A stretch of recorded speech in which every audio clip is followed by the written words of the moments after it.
Our next piece of Indigenous America's art is the painted elk hide from the Eastern Shoshone tribe that was located on the Wind River Reservation in Wyoming.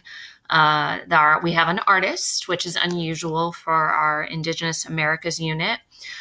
His name is Kosiko, and he has a European name, which is Kadzi Cody. And there he is right there. Again, European name Kadzi Cody, his Native American name Kotsiko.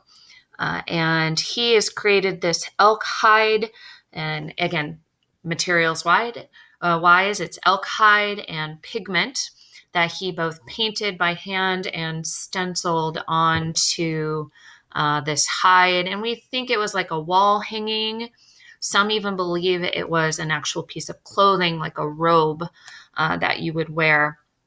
And it was designed in the late or mid to later 19th century, where you basically changed your design from like geometric shapes and or simple figural art to images that reflected a more Native American or identity, a Native identity that would be recognizable to tourists and expected and desired to be seen by tourists. And in fact, let's go quickly here. Here's an image that you can see of the Wind River Reservation. And again, we go back to Andrew Jackson again and moving Native Americans from their ancestral lands to more government required and set aside reservations to live on in around the 1830s. So the Wind River Reservation is one of those set aside lands, and tourists would go and visit them.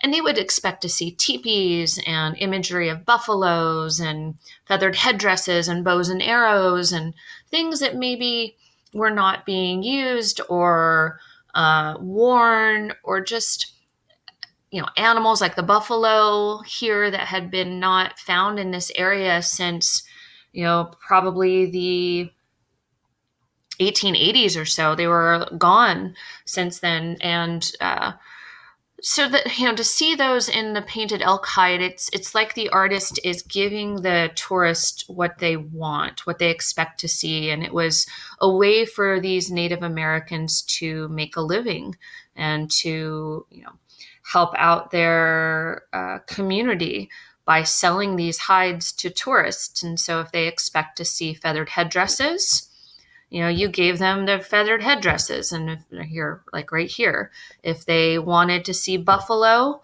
in the images being hunted with bows and arrows, then that's what the artist gave them, even though buffalo weren't there at the time in Wyoming, and the Shoshone tribe were using rifles at this point, and not bows and arrows, but you give them what they expect.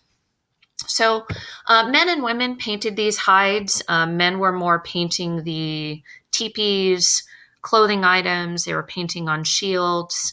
And so this being perhaps a robe makes sense then for a male artist to be making this.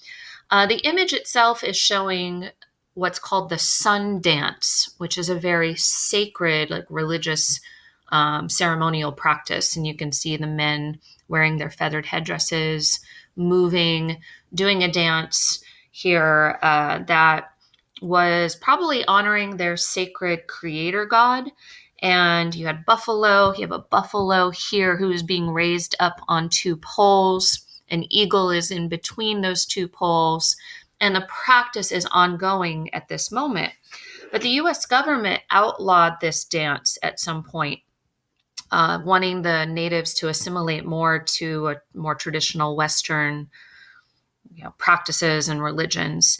And so the artist was forced really to alter some of this sundance imagery to the more non-religious dance called the wolf dance. So this image you're seeing is kind of a combination of both those things, trying to make the tourist happy and see things that they would expect, but also trying to kind of get around and be mindful of the government outlawing that dance, and so not wanting to get in trouble. So really trying to satisfy both requirements in a way. Other things that you see horses here. Horses were introduced to the natives by the Spanish. And again, that very kind of non-detailed, yet still very recognizable stenciling work that Katsi Cody does with this image. Very solid coloring here. The shapes are very recognizable, but there's not a lot of detail that you can see that is really specific. They're pretty solid, although sometimes you do get that hand-painted detail that he does in here, especially with the people here that you can see. Love the headdress here and all the detailed individual feathers, the face, and this great profile imagery. It reminds me a lot of the global prehistory piece, The Hall of the Bulls in the Caves of Lascaux. Reminds me a little bit of that in terms of the images that you see and the profile, the movement. I really like this piece a lot. It has a great story to it, but a story that is sad, of course, in our history of the natives being forced to move and being forced to give up their practices, important religious practices. And you definitely find that evidence here with this piece. So function-wise, I would say a little bit of economic function, selling to tourists and making the subject very much what the tourist would expect. And then cultural identity also, but one that utilizes imagery and practices of the past and also of the present situation. So that is Painted Elk Hide in the Indigenous Americas unit from the Shoshone tribe from the Wind River Reservation.